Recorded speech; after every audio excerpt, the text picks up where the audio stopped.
มีสุขมีสุขไม่ต้องเซ็งครับมาเร็วเขาอยู่ที่โคกุโซนะครับโคกุโซในมาห่วมงานทั้งพรทคณะประเดมีจัดงานปลุกเขากันลงเขากันล้ำหน้ากันนะครับเหมือนนี้ครับตัวบรรยากาศครับตรงหน้าเขียวๆนั่นจะไหนครับเนาะตั้งเขาครับไม่สุขไม่สุขอ๋อป้าอยู่วันไหนฮะเนี่ยขายตั๋วอยู่นี่ค่ะอ๋อใครเจออยู่นี่ครับเป็นคนใต้เหรอครับใต้ค่ะเป็นคนใต้อะเนาะอุกใต้ก็อะไรใต้จ้ะแลกเว้นกันมาอ๋อไม่แลกเล่นไงฮะเนาะแลกเว้นกันอ๋อ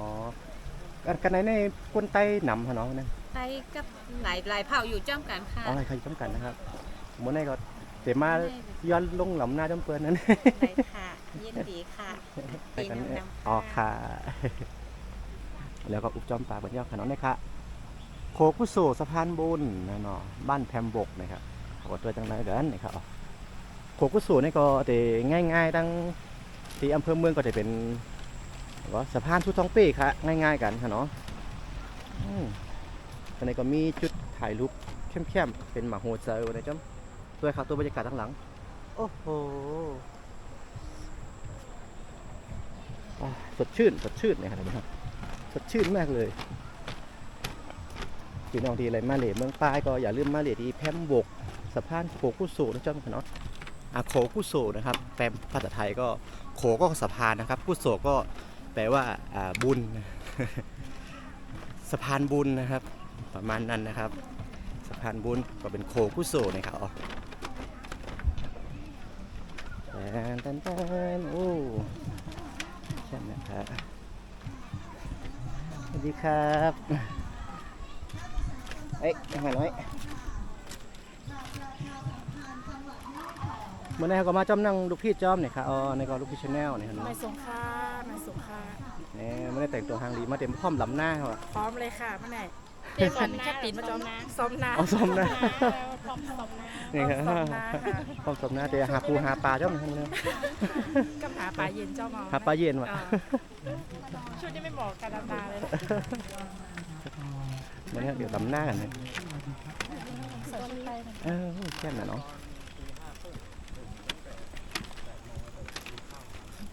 ไม่สูงค่า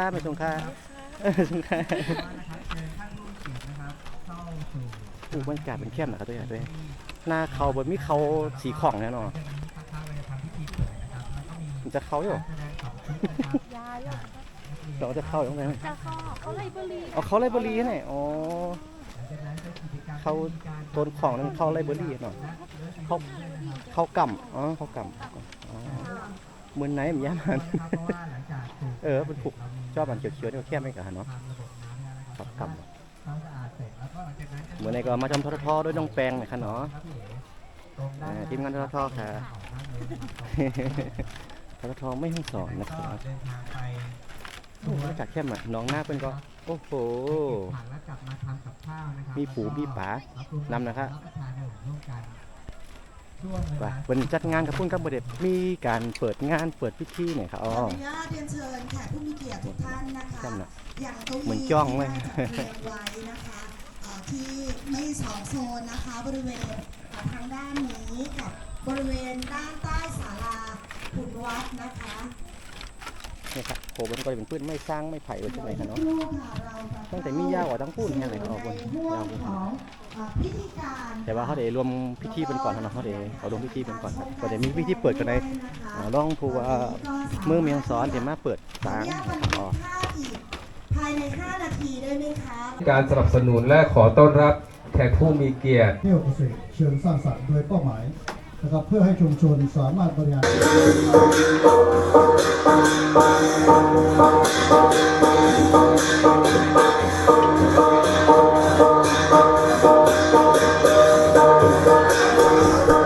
เดี๋ยวป้ากว่าไปเนี่ยโคแทงอีกหนึ่งเนี่ยค่ะเนาะในก็เป็นโคพอดที่อยู่ตั้งหลังซุ่มย่องเนี่ยค่ะโคกุโซโฮเจตนาศรัทธาที่ตั้งกว่าเมืองผีเนี่ยค่ะเนาะเพราะเป็นเชื่อว่าเป็นโคกุโซที่เอาไว้เฮ็ดตั้งหลีตั้งกว่าเมืองสวรรค์ทางไปสวรรค์นะครับโขสะพานบุญทางไปสวรรค์นั่นเองนะครับเพราะมันก็ยาวกว่าต้องพูดได้ค่ะไปย่างกว่าถึงห้างกว่าถึงลำหูค่ะเนาะต้องคางทั้งสองฝั่งก็จะเป็นหน้าค่ะ ในได้เพิ่นได้ลงเขาเหย้าอยู่หั่นนะลำหน้าเหย้านี่ครับตั้งในได้ตึกไถเหย้าหั่นเนาะอันนี้ไปได้ลงปากทางอินนี่ค่ะเนาะ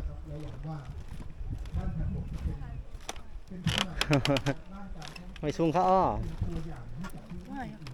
โอ้บรรยากาศดีนะฮะเนาะหันแดดแจ้งๆก็ไหนก็ถามมาจากไม่ก็ไม่ ไม่เห็นเขาไม่เห็นเก่าเนี่ยฮะไม่อิดเพื่ออยู่ในโฮมด้วยผมไม่ครับกัดเย็นๆลมเย็นๆค่ะเนาะแต่เพื่อมาตากแดดได้ก็ที่กับไม้อินค่ะมาแทนเนาะโอ้ตรงหน้าบนแคมป์นะครับนี่ก็เป็นศาลาที่จุดพักเพื่อจะก้นนะเนี่ยนะพักกันให้อินเนี่ยครับเนาะโอ้โขบันยาวหนาวเนี่ยเป็นขนาดปูนเตะกวางปูนแทงขนาดปูนโก้งกับปูนเอาเลยมีโขแรงไงกับปูนเห็นฮะขำนำกำลงไปกว่าทั้งกำเนาะ ปูนค่ะมันไกลดีเป็นจุดที่เป็นจัดงานกับปูนค่ะเนาะหน้าเป็นเข้มนะอ๋อมันเลยก็เป็นกิจกรรมการลำหน้าเจ้าหน่อยค่ะอ้อด้วยค่ะแล้วนี่ก็เป็นหัวหน้าส่วนราชการหลายๆส่วนค่ะ มาจามลำหน้ากันตัวให้เนาะซื้อพองเลยค่ะเนาะ ก็จะมีชาวต่างชาติจ้อมหน่อยครับมีพลังมาโฮมจ้อมหน่อยค่ะเนาะก็มีอินฟูหลายๆก็มาโฮมจ้อมตั้งก้นวานก้นหน้ามาจอยกันโฮมกันลำหน้าหน่อยค่ะอ้อกำคาก็ไปจามตัวหน่อยครับก็ยินไหนอ้อลงหน่อยครับ มาลงครับมาเป็นปันกำลังใจ เป็นกำลังใจเลยเนาะ โกปิ้ง โกปิงเอาอะก็นะโกปิงเนี่ยค่ะเนาะเอาเราๆมาเหลียวกินโอ้เยี่ยวลายเยี่ยวลายแบบเรียบร้อยค่ะเนาะ กินเท่าโก้กับค่ะเนาะเป็นข้าวน้องลูกพีด ไม่โทนอ๋อ ไม่โทษเท่าไหร่ก็ไม้โหลล้ำนำอ่ะ ต้องลำหน้าหมอเหรอ ลำหน้า คิปเปอร์ลำขี้โค ขี้โค ปีบ้านลงมาปลูกเนี่ยอ๋อ อ๋อกำค่ะปั่นน้องพี่เท่าล้ำก่อน ต้องลองตัว ด้วยถนนข้าวก็เป็นกระเฮ็ดมาเป็นมาขนมพี่น้องครับอันนี้เป็นกาข้าวต้นอ่อนเนี่ยครับเนาะเขาบอกโอเค4-5ต้นเขาเนาะเขาไปปักชื่อปักชื่อนะครับให้ไหนกว่าเรื่อยๆจนพูดเต็มล็อกหน้าหน่อยครับพี่น้องครับพี่น้องครับตามติดมาจำยื้อกลางด้วยนี่กลางกันเนาะกลางจอบเลยร่อนหัวเนาะเดี๋ยวโดนหมาเฮ้ยมาไปกันก็ชู กล้วยน้ำว้านี่ต้องตัดตอนที่แก่จัดยาอ่อนมันจะมีความหมักและเป็น 50 คะแนนครับ50 คะแนน สามารถเป็นทอดได้ Aí antes de você fazer isso aqui, ó,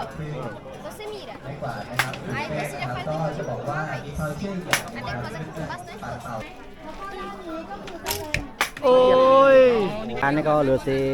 ซ้อมหน้ามันไกลก็ เดี๋ยวนี้ป้าตั้งเป็นเฮ็ดไม่กวาดอันนี้ไม่กวาดไม่กวาดเราไม่ยูนี่ทำจากอะไรครับอันนี้เป็นเอาอย่างเฮ็ดหรอ ในต้นยูก็เดียวฮะ อ๋อต้นยูเขาไหนหน่อย ยู อ๋อ ใช่ครับเอายู อ๋อต้องต้นยูคำเดียวเขาหน่อ มูอย่างน้อย อันนึงอันนี้พอลูกเฮาจ่องเจอเวลาหึงหาเฮ็ดหน่อย ความช่องก็มีเลยไพ่ไว้เดี๋ยวแต่ก็วันกวันชิบวันอะไรอยู่ วัน10 อันโอ้ ผมมีครบแต่มันไรเก่า อ๋อ มันเทิงอันไม่นี่นะ อ๋อเทิงจะไหนคะเนาะแต่เพื่อเฮาเฮ็ดไปเตรียมให้ครบอันไหนก่อนเลยวันบอก10 อันอ๋อแต่ไม่ได้เทิงจะไหนน้องมาสารจะไหนคะเนาะคือวัน1 10 อันถ้าไม่รวมพวกนี้นะครับคือมันจะช้าพวกนี้ละเอียดก็คือต้องเตรียมพวกนี้ไปก่อนแล้วก็มาใส่อันนี้อันกันหือออกเพื่อขาย สักอันเก่าชิบอ่ะ อัน90อ๋ออันนี้ไปปัดเข็มพลาเนาะ ปัดเข็มพาราก็เลยเอาผมนำคนเลยเอาปัดเอานี่เลยก็เลย อ๋อค่ะอันนี้ไม่เท่าเฮ็ดหางอ้อเฮ้ยตาแล้วเนี่ยฮะเนาะตาแล้ว อันนี้เป็นตาแล้วอีกอย่างครับ ตายแล้ว มันมีจ่องมีหลายเมลค่ะหรือว่ามีเมลเหลวเนี่ย อันนี้ไอ้ไว้เอาเฮ็ดอันนั่นแหละก็ตายแล้วแต่ที่เปิ้นเอา อันที่เพิ่นวางปันดีกันอันจ้าคันนั้น 7 จัน อ๋อนั่น7 จัน เป็นจันอันนี้5 จันอัน อ๋อ นี้ อันนี้5 จัน เป็น7 จัน ถ้า5 จันนี่เพิ่นเอาไว้ให้หยังฮะ เอาไว้ แบบว่าเอาเฮ็ดโมบายอย่างเงี้ย เอาเฮ็ดโมบายเอาไว้โชว์นะครับเนาะอ๋อแต่เพิ่นสิทำพิธีเมวาเนี่ยต้องเจอเจ็ดจันทร์ เจอเจ็ดจัน อ๋อเอาคันก็เป็นบรรยากาศของโคกุโซดีครับป้ามาตุ้ยเนี่ยค่ะเนาะตั้นมาเลยเมืองปลายก็อย่าลืมมาแวะดีวันแพมบกเมืองปลายเนี่ยค่ะก็ดีมาตุ้ยตั้งหางดีของโคกุโซซึ่งไหนคะอ๋อไม่สมค่ะ